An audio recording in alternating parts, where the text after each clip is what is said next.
Freaking video crapped out on me. Alright, so 500 milliliter bottle. We'll see if it fills it up in 30 seconds. And here we go.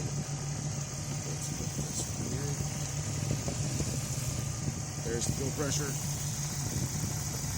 About 25 psi now. I was reading 27 earlier, but the vehicle's been running for a while. Straight. Spread. Let's do it this way. Alright, here we go. I'm even going to give it a head start.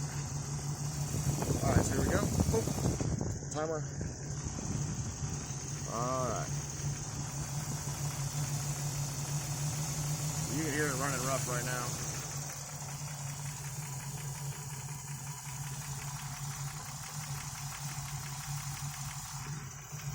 "15 seconds.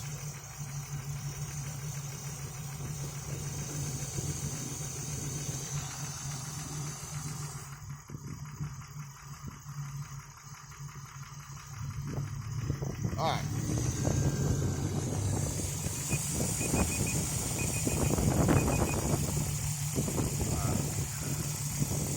Still at about 24 psi now almost.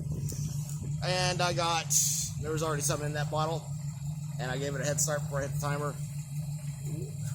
Maybe barely half a bottle. So about 250 milliliters at best. Maybe a little bit less than that. There was already some in the bottle, and I pushed that button before I even hit the timer. So we'll turn it off. We'll see what we can get now.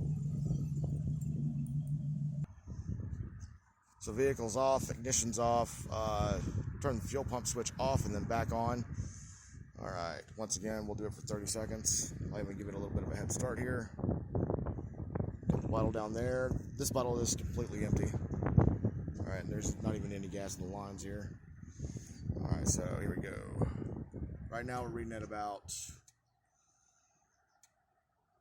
26 psi. There we go. All right, here we go.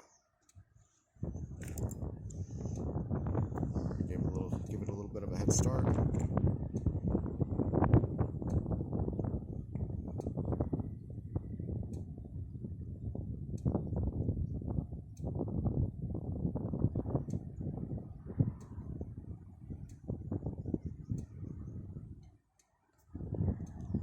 Seconds, 8 seconds.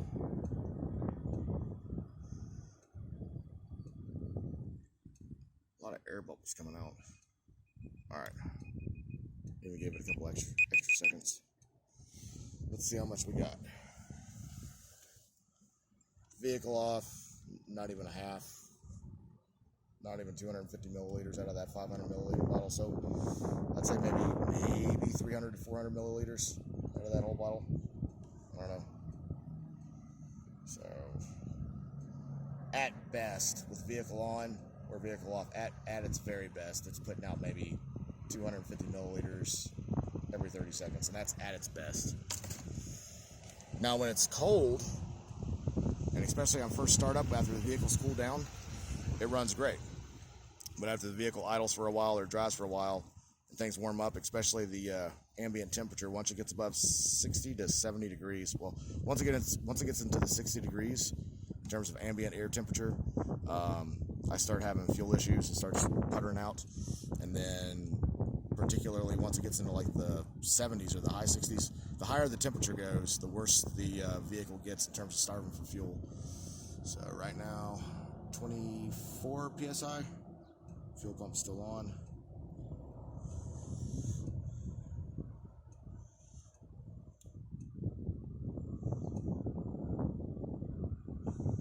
Really curious as to why I'm still getting fuel bubbles. I don't know if this line is fully sealed though.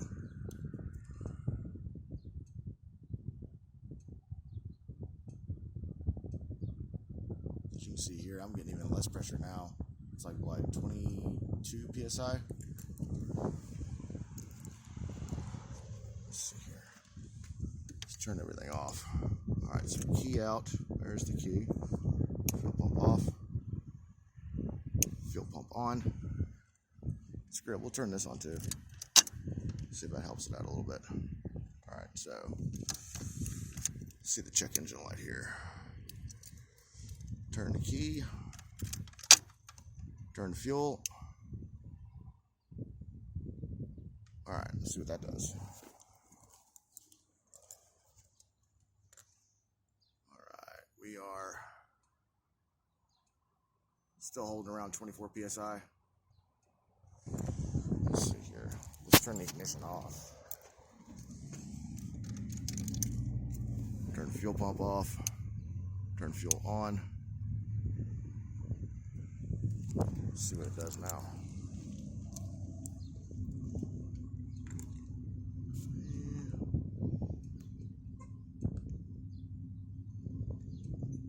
Jesus, this phone. Yeah, right at 24 psi.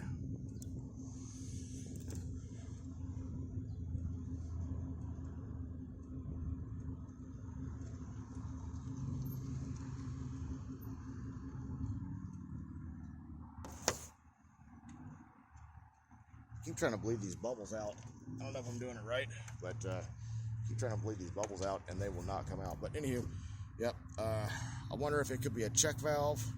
I've tried the fuel pressure regulator. I've swapped it out with a new one, swapped it out with an old one from another vehicle.